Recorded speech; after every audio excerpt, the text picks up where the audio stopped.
안녕하세요. 네, 안녕하세요. MSL입니다. 저는 큐피디고요. 수식 없이 보는 자동차 및 전기차 기술 FAQ. 오늘도 시작해 보겠습니다. 오늘은 어떤 주제인가요? 최근에 자동차에 점점 다양한 기능, 특히 이제 편의 기능이라든가 상품성 관련 기능들이 증가하면서 자동차의 제어기들이 점점 늘어나고 있잖아요. 큰 범주로 좀 카테고리별로 나눠보면 엔진 변속기 관련 제어기, 그다음에 이제 전기차로 오면서 배터리 매니지먼트 시스템이라든가 모터를 구동해주는 인버터라든가, 그다음에 인포테인먼트 시스템, 바디, 샤시 제어기들, 또 최근에 중요해진 에이다스 제어기들, 이런 식으로 카테고리별로 구분을 할 수 있겠습니다. 이런 제어기들 내부에는 각각 CPU 혹은 이제 마이크로 컨트롤러라고도 하는데요. 이 중앙 제어 장치가 있습니다. 제어, 연산 처리, 판단 등을 하는 게 이제 바로 CPU의 역할이라고 보시면 됩니다. 이런 CPU가 동작하기 위해서는 이제 로직이나 알고리즘에 기반해서 동작을 하는데, 우리 쉽게 말하면 요즘 코딩 많이 강조하잖아요. 그렇죠. 이 코딩이 결국 소프트웨어로 처리되는 부분이라고 할 수 있겠습니다. 그래서 이 제어기의 기능을 개발자들이 중간에 수정을 하거나 그러기 위해서는 하드웨어를 바꾸는 것이 아니라 소프트웨어를 변경을 하는데요. 그래서 마이크로 컨트롤러에 수정된 코딩을 다시 다운로드하는 제어기들을 수정해 나가는 거죠. 근데 이게 현재는 유선으로 업데이트를 하기 때문에 소프트웨어 업데이트가 발생하면 모든 차를 이제 사람이 직접 유선으로 업데이트를 진행해야 됩니다. 근데 이제 최근에는 자동차에서는 이제 내비게이션 업데이트를 무선으로 진행을 할 수 있게 되었죠. 이게 바로 오버 디 에어 OTA라는 기술입니다. 차량 제어기의 소프트웨어를 무선으로 업데이트할 수 있는 기술이고요. 이 기술이 점점 우리 자동차에 보편화되고 있습니다. 우리 스마트폰도 보면 가끔씩 소프트웨어 업데이트를 불시에 진행하잖아요. 아침에 일어나 보면 업데이트를 하시겠습니까? 알람이 뜨고요. 자동차도 마찬가지로 무선으로 소프트웨어 업데이트를 진행하는 거라고 보시면 됩니다. 아직까지 대부분 자동차 제조사들이 보면 내비게이션이나 인포테인먼트 시스템 정도에 국한되어서 OTA가 적용된 경우가 많은데요. 그에 반해서 테슬라 같은 경우는 차량 안에 있는 대부분 제어기에 OTA 기술이 적용이 되어 있습니다. 아래 사진은 이제 테슬라 모델 3가 OTA를 이용을 해가지고 무선 업데이트를 하는 모습입니다. 이제 기존의 자동차 제조사에서는 유선으로 일일이 진행했던 거를 한 번에 무선으로 업데이트를 할 수 있다는 점에 있어서 굉장히 획기적이라고 볼 수가 있겠죠. 그래서 OTA 업데이트는 차량을 개발하는 단계나 혹은 고객들한테 출고되기 전뿐만 아니라 고객들이 차량을 인도받은 후에도 버그 수정이라든가 아니면 차량의 성능 향상 또는 상품성 개선 등을 목적으로 지속적으로 소프트웨어 업데이트가 가능하다는 점이 이제 장점입니다. 예를 들어서 반자율 주행 시스템 같은 거 보면 가끔씩 차선을 5인식 한다든가 아니면 차가 조금 예민하게 반응할 때가 있잖아요.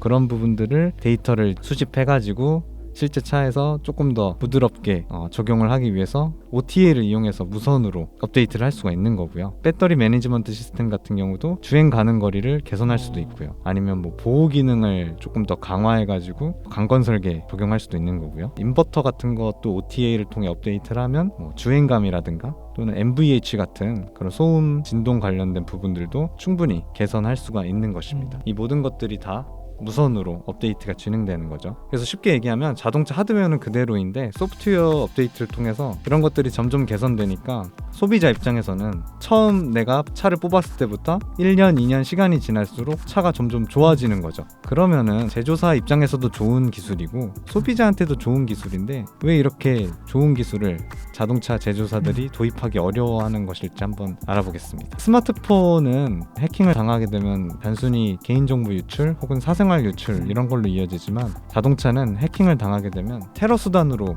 이용될 수가 있기 때문에 보안 측면에서 굉장히 보수적으로 접근할 수밖에 없습니다. 근데 테슬라는 이런 위험성을 기술적으로 극복을 한 거고 OTA라는 기술을 차량에서 상용화한 거죠.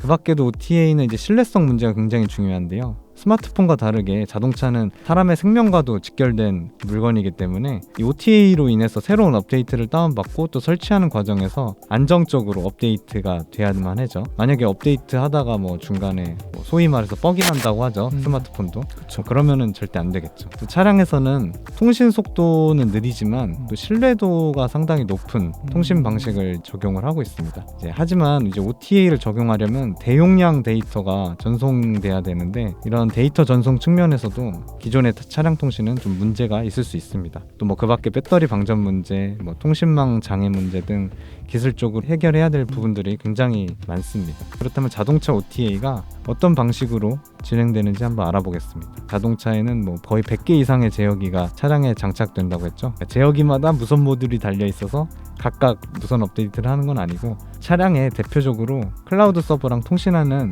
한 개의 제어기가 있어요. 그것을 바로 이제 게이트웨이 역할을 한다고 해서 게이트웨이 제어기라고 할게요. 클라우드 서버와 통신을 해서 업데이트할 파일들을 전송을 받습니다. 그리고 이 게이트웨이 제어기가 각 차량의 제어기들을 유선으로 쫙 뿌려가지고 업데이트를 진행을 하는 거죠. 차량에서 OTA 진행하는 단계는 스마트폰과 아주 유사하게 다운로드 단계와 설치 단계로 나눌 수가 있습니다. 그래서 처음에 게이트웨이 제어기에서 먼저 다운로드를 받고 네. 이 다운로드 받은 파일들을 차량에서 설치할 수 있게끔 각 제어기들에 쫙 배포를 하겠죠.